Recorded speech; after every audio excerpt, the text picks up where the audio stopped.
Hello everyone, welcome back to the my channel guys. आज के इस वीडियो में मैं माय डियरेस्ट नेमीज का सेकंड एपिसोड एक्सप्लेन करूंगी। सो चलिए वीडियो को स्टार्ट करते हैं। एंड जिसने भी अब तक इसका पहला का एपिसोड्स नहीं देखा है वो पहले उसे देख लीजिए, उसका लिंक आपको डिस्क्रिप्शन में मिल जाएगा। इस पार्ट में हमने देखा था जेयून सुयोंग को वार्निंग देकर अपने कैबिन में चला गया था एंड तभी उसकी सेक्रेटरी कौन बाद में जेयून के लिए स्पेशल एसएफओ बनाकर देती है, क्योंकि उसकी नजर में जेयून कड़वी कॉफी पीने वाला बिजनेसमैन था। मगर उसके जाते ही वो उसे फेंक देता है और उसके टेस्ट पर मुंह बनाता है। बाद में सुयोंग के कलीग्स उसे समझा रहे थे कि इस बार वो नए डायरेक्टर से पंगा ना ले बल्कि उनसे दोस्ती करने की कोशिश करे। और रास्ते में वो उसे कैफे के बाहर नजर आता है जहाँ पर वो चॉकलेट ड्रिंक पीने के लिए खड़ा था। सुयोंग उसके पास जाती है और उससे साथ में ये पीने का ऑफर करती है, मगर वो उसे एटीट्यूड दिखाते हुए मना कर देता है और कहता है कि मैं मीठी ड्रिंक नहीं पीता बल्कि सिर्फ कड़क एसएफओ पीता हूँ। तो वो उसे उसके हिस्से का पे करने का भी कोशिश करती है ताकि उसे दोस्ती कर सके, मगर वो एटीट्यूड दिखाते ही रहता है। फिर वो अपना एसएफओ दूर ले जाकर डस्टबिन में फेंक देता है और इतने में उसकी नजर एक स्पेशल एडिशन टॉय पर पड़ती है जिसको लेने के लिए वो एक बच्चे से ही लड़ने लगता है। तभी सुयोंग भी उसे वहाँ आकर देख लेती है तो वो एक्टिंग करने लगता है और बोलता है कि ये मैं अपने लिए नहीं ले रहा था बल्कि मैं तो इस बच्चे के लिए ले रहा था जिसे ये टॉय चाहिए था। और सुयोंग को वहाँ से भेजने के बाद वो ना चाहते हुए भी अपने कार से उस बच्चे को अपना मनपसंद टॉय खरीद कर देता है।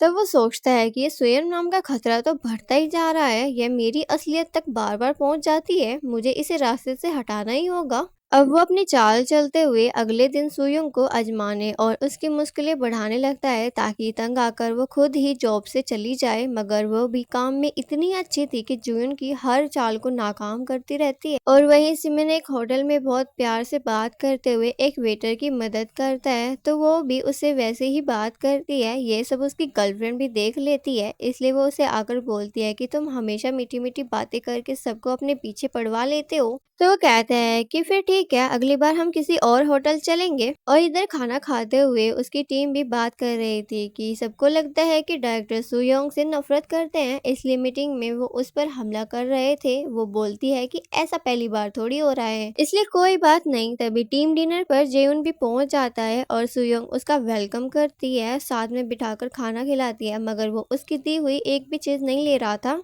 तभी सुयोंग ड्रिंक पीने लगती है तो जेउन भी शुरू हो जाता है और दोनों एक दूसरे से आगे निकलने के लिए ड्रिंक पे ड्रिंक करे जा रहे थे। अब तक वो लोग ऐसा करते करते अपनी हालत खराब कर चुके थे, मगर एक दूसरे को ही हार मानने के लिए बोल रहे थे। सुयोंग बोलती है कि आप मुझसे इसलिए नफरत करते हैं क्योंकि मैं एक काबिल एम्प्लॉय हूँ, और ये बात जेउन को पसंद नहीं आती तो वो नशे में ही बोलता है कि मैं नीचा दिखाने वाला बॉस नहीं हूँ, मैं तुम्हें नापसंद नहीं करता, बस तुम मेरे लिए एक टाइम बॉम्ब जैसा एक खतरा हो जिससे मुझे पीछा छुड़वाना है। ये सुनकर वो हैरान हो जाती है और उधर दूसरी तरफ कोई अच्छा होटल ढूंढते हुए सिमन को एक अल्टीमेट प्रो का होटल मिलता है जिसकी पोस्ट पढ़कर वो मुस्कुराने लगता है क्योंकि वो पोस्ट उसे अच्छी लगी थी। उधर जेउन को नींद आते देखकर वो उसे उठाने की कोशिश करती है लेकिन वो उससे चॉकलेट मिल्क मांगता है। इस पर वो हैरान होते हुए कहती है कि क्या आप तो सिर्फ एसएफओ पीते थे। फिर वो उसे चॉकलेट मिल्क हाथ में पकड़ाकर टैक्सी में घर भिजवा देती है। अगली सुबह उठते ही वो याद करता है कि कल रात उसने सुयोंग के सामने ही चॉकलेट मिल्क पी लिया था और उसे गुस्सा आता है कि सुयोंग तो उसकी इमेज का सत्यानाश करने पे तुली हुई है। फिर वो अपनी दादी से मिलकर स्टोर की नई अपडेट्स और उन्हें प्लान बताता है, जिस पर दादी का कहना था कि पहले की तरह मुझे मायूस मत करना। वहीं ऑफिस में सुयोंग से उसके टीम मेंबर्स उससे कल रात की बातें पूछ रहे थे। इससे पहले कि वो सबके सामने जे उनका भांडा फोड़ती, वो सबको डांट देता है और खास तौर पर सुयोंग को भी अपनी हद में रहने के लिए बोल देता है, जिसपे वो भी उसके ऑफिस में घुसकर उसे बातें सुना देती है और कहती है कि बॉस हो तो तुम कुछ भी बोलने का हक नहीं रखते। तो उसके कलीग आकर उसे वहां से ले जाते हैं ताकि लड़ाई आगे ना बढ़े, जबकि मिस कॉन जेउन को ख्याल रखने का बोलती है वरना उसकी कंप्लेन हो जाएगी। फिर सुयोंग को भी अपने कलीग्स के थ्रू पता चलता है कि जेउन कोई मामूली डायरेक्टर नहीं है बल्कि चेयरवुमेन का एक लौता पोता है और उसके साथ जो एक लेडी है वो चेयरवुमेन की डायरेक्ट सेक्रेटरी है। है। यह सब सुनकर सुयोंग काफी हैरान होती है, मगर फिर कहती है कि मैं उसे खुद को फायर करने से रोकने का तरीका निकालती हूँ, उसकी कोई न कोई कमजोरी जरूर निकलेगी। और इधर सिमिन भी जेउन को बताता है कि सुयोन की टीम के सभी मेंबर्स के मुताबिक वे काम में बहुत अच्छी है, उसे ऐसे ही निकालने से तुम ही बुरे बनोगे। फिर काम खत्म करने के बाद जेउन ऑफिस से छुपते छुपाते कहीं जाने लगता है तो सोयोंग भी जासूस की तरह उसका पीछा करती है। तब उसे जेउन अपने कपड़े बदलकर बिजनेसमैन से रॉकस्टार बनते हुए देखने को मिलता है। वो हैरान होकर उसका पीछा करती है। इधर जेउन म्यूजिक क्लब में चला जाता है और वहाँ सोयोंग उसे मस्ती करते हुए और नाचते गाते देखती है तो हैरानी में वो उसकी फोटोज ले लेती है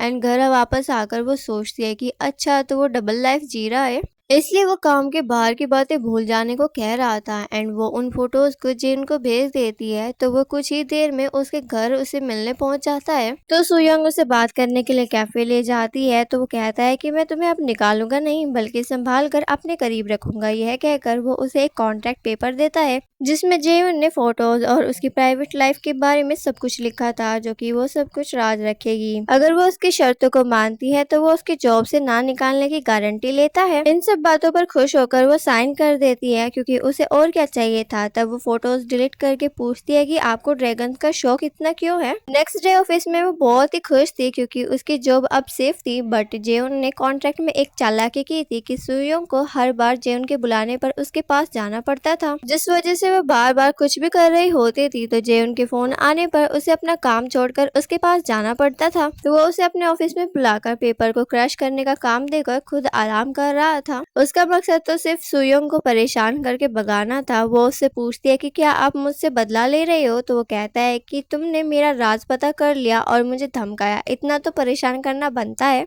तो वो कहती है कि मैंने सिर्फ इसलिए वो फोटोज आपको भेजी थी क्योंकि आप वो बात सबसे छुपाना चाहते थे, वरना मुझे नहीं लगा था कि वो इतना बड़ा राज है। आपको कॉन्सर्ट में नाच नाच कर एंजॉय करना किसी हद तक नॉर्मल बात ही तो है, इसको इतना छुपाने की क्या जरूरत। मगर वो बोल देता है कि इस बिजनेस का वाइस बनने के लिए मुझे परफेक्ट होना जरूरी है, इसलिए मैं किसी को भी अपनी रेपुटेशन खराब करने नहीं दूंगा। तुम भी हमेशा से मेहनत करके जीती रही हो तो मुझे भी वैसे ही जीने दो जैसे मैं जीता आया हूँ। अब वो उसे काम के बाद अपने साथ शॉपिंग पर लेकर चलता है जहाँ पर वो दोनों अपने लिए नई ड्रेस खरीदकर पहन लेते हैं। और इधर सिनमोन भी वहाँ उस पोस्ट वाले होटल की तलाश में आया हुआ था। तभी उसकी मुलाकात अल्टीमेट प्रो यानी हवाजन से होती है। वो उसे एक साइकिल की टक्कर लगने से बचाती है एंड वो दोनों एक दूसरे को ही देखे जा रहे थे। सिनमोन यहाँ पर अपनी गर्लफ्रेंड के साथ डेट पर आया था, मगर उसकी गर्लफ्रेंड उसे भी इस लड़की के साथ देखकर नाराज हो जाती है और खाना खाते हुए उससे ब्रेकअप कर लेती है। तब वो अल्टीमेट प्रो से बातें करता है तो वो कह देती है कि आप सिर्फ सबके साथ अच्छा बिहेव करते हैं और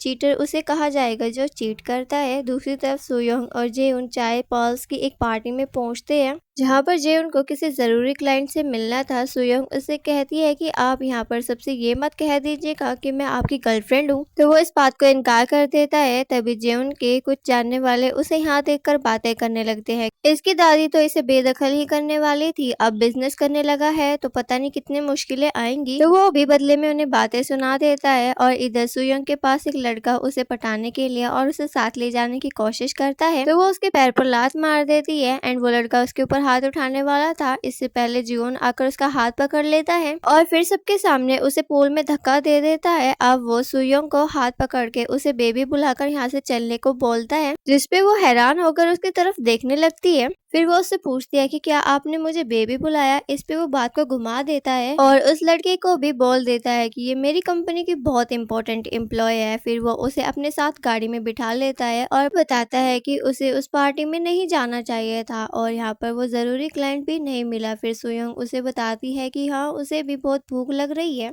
अगर वो उसे जाने नहीं दे सकता तो कुछ खाना ही खिला दे। फिर खाना खाते हुए वो उसके सामने ही चॉकलेट ड्रिंक पी लेता है। तो वो भी खाना खाते हुए एक बच्चे के पास एक खिलौना देखकर कहती है कि कैफे वाले ये टॉय फ्री दे रहे हैं, ये कितना क्यूट है। उसकी ये बात सुनकर जियोन का इरादा बदल जाता है और वो उसे अचानक घर जाने की परमिशन दे देता है। वो काफी खुश होकर घर चली जाती है और ये दरअसल इस बात पर खुश था कि उसे उसका फेवरेट टॉय अच्छा लगा। घर पे सोयंग उस ड्रेस को उतारने की कोशिश करती है क्योंकि उसे जेउन को वापस करनी थी, मगर तभी लाइट खराब हो जाती है तो वो खुद ही बल्ब को बदलने लगती है। उसके डैड भी उसकी तारीफ करते हैं क्योंकि वे एक इलेक्ट्रीशियन थे। तो सोयंग ने भी इलेक्ट्रीशियन का काम सीख कर लाइसेंस हासिल कर लिया था, जिससे अब वो अपने डैड का बिजनेस भी संभालने के काबिल है। उधर वो अपनी लाइट को ठीक कर लेती है और यहाँ सिमिन और हवाजिन होटल की पोस्ट के बारे में बातें कर रहे थे, जिस दौरान उन दोनों के हाथ टच हो जाते हैं और वो एक दूसरे के करीब आ जाते हैं। नेक्स्ट डे वो दोनों साथ में काम पर जाते हैं एंड वो उसे बताती है कि वो आज अपने पेरेंट के साथ फिशिंग करेगी और वो अपने पेरेंट के साथ आज का दिन काम करके गुजारती है, जहाँ पर हमें पता चलता है कि उसके पहले हस्बैंड के साथ उसका डिवोर्स हो चुका है। अब उसका